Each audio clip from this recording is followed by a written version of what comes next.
हर मनुष्य स्वस्थ रहना चाहता है और स्वस्थ रहने के लिए हम लोग कोशिश भी बहुत करते हैं, जैसे कि न्यूट्रिशियस खाना, बढ़िया एक्सरसाइज, सुबह शाम की सैर और घूमना फिरना, अच्छे कपड़े पहनना इत्यादि। मेंटल हेल्थ की बात करने का चलन ज़रा कम ही है। हालांकि पहले दिनों से अवेयरनेस थोड़ी बढ़ गई है, लेकिन उतनी नहीं है जितनी कि होना चाहिए। हम अपनी चिंता, थकान, तनाव, उदासी, निराशा, ये सब भाव छुपाने की कोशिश करते हैं, किसी से शेयर नहीं करना चाहते हैं। बस हंसते मुस्कुराते दिखें और दुनिया हमें खुश समझे, ऐसी ही कोशिश रहती है। अब सोशल मीडिया का ज़माना है, जैसे फेसबुक, इंस्टाग्राम, इन सब जगहों पर आप जब देखें तो सारे चेहरे हंसते मुस्कुराते दिखते हैं, अच्छा खाना खाते हुए, अच्छे कपड़े पहने हुए, जैसे कि जीवन खुशियों से सराबोर है। लेकिन ये वास्तविकता हमेशा नहीं होती। कई बार हम चाहते हैं कि कोई ऐसा कंधा मिल जाए जहाँ सिर रखकर हम रो सकें, या कोई ऐसा दोस्त हो जिसे हम अपने दिल की बात बता सकें। फिर डर लगता है कि कहने से क्या फ़ायदा, सब लोग सोचेंगे हम कितने उदास हैं और सामने वाले लोग हंसेंगे, इसलिए हम अपना गम अपने साथ ही रखते हैं।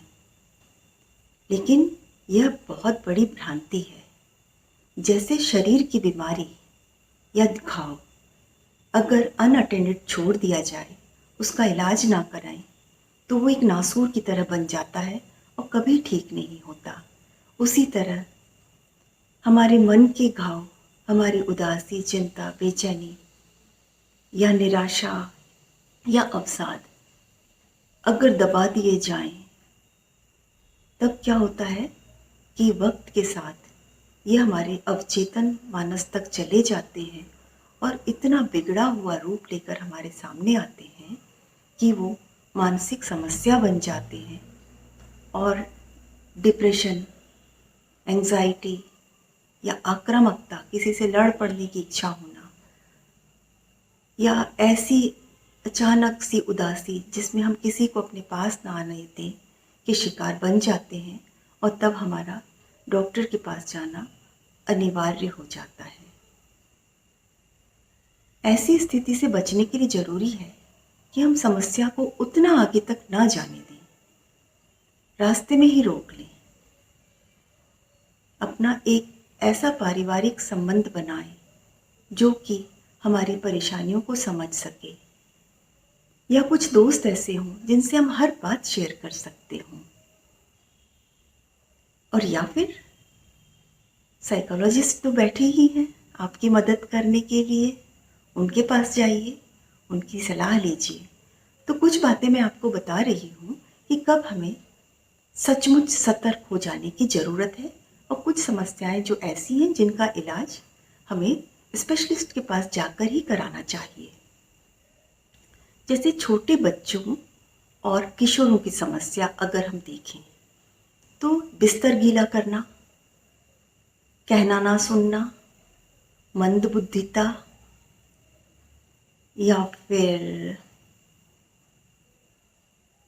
अपने आप में खोए हुए रहना, ADHD, इस तरह के कई व्यवहार हैं जो कि समय रहते संभाले जा सकते हैं, या किशोरों में नशे की लत शुरू में ही संभाली जा सकती है। परिवार और परामर्शदाता ये दोनों मिलकर इन समस्याओं से बखूबी निकल सकते हैं। अब जैसे वयस्कों की समस्याओं पर बात करें तो महिलाओं और पुरुषों की कुछ समस्याएं तो अलग होती हैं, लेकिन कुछ समस्याएं ऐसी होती हैं जो दोनों में पाई जाती हैं। जैसे अकेलापन महसूस करना, हमेशा थकान महसूस करते रहना, किसी से बात करने की इच्छा ना होना, जीवन को एक बोझ सा समझते रहना, बस जिम्मेदारियों को निभा रही हूँ या निभा रहा हूँ जैसे जुमले कहना, ये सब बताता है कि समस्या कहीं गहरे तक है। महिलाओं की बात करें तो बच्चा होने के बाद जो समस्याएं एकदम से बढ़ जाती हैं वो है सेक्सुअल लाइफ में रुचि खत्म हो जाना या घट जाना, घर के सभी लोग दुश्मन की तरह लगने लगना, या फिर बच्चे की सेहत या सुंदरता से जो आकांक्षाएं जुड़ी हुई थी वो पूरी ना होने से बहुत उदास हो जाना, या घर को और बच्चे को एक साथ ना संभाल पाना, ससुराल में एडजस्ट ना कर पाना, इस तरह की कई समस्याएं हैं। या कि कहें वर्क प्लेस और घर एक साथ ना देख पाना, कितनी ही समस्याएं हैं जो महिलाएं किसी से कहना चाहती हैं पर कह नहीं पाती।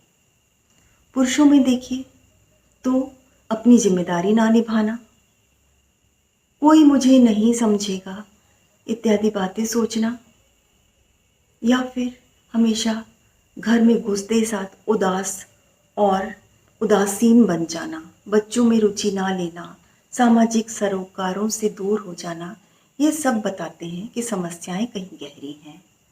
बुजुर्गों की बात करें तो मति भ्रंश जिसे कहते हैं भूल जाना, वो अक्सर चीज़ें भूल जाते हैं, हमेशा डरे डरे रहते हैं, उनको मौत से डर लगता है, बीमारियों से डर लगता है, खाना खाने की इच्छा नहीं होती है, या रास्ते में कहीं भटक जाते हैं, उन्हें अपना घर याद नहीं रहता।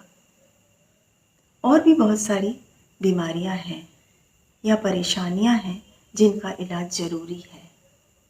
तो ऐसी स्थिति में ये ज़रूरी है कि आप अपने निकट संबंधियों और अपने विश्वास पात्रों को अपने मन की बात बताएं।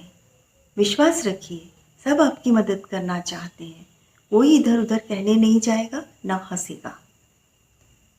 अपने मन को मजबूत बनाइए और जो चीज़ें आप नहीं संभाल पा रहे हैं उनके लिए परामर्शदाता यानी साइकोलॉजिस्ट या साइकियाट्रिस्ट के पास जाइए।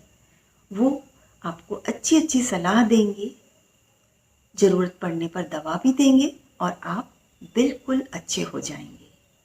जिस तरह फिजिकल हेल्थ इम्पॉर्टेंट है, मेंटल हेल्थ भी उतनी ही इम्पॉर्टेंट है। तो विश्व मानसिक स्वास्थ्य दिवस पर मुझे आपसे यही कहना है। नमस्कार। हर मनुष्य स्वस्थ रहना चाहता है,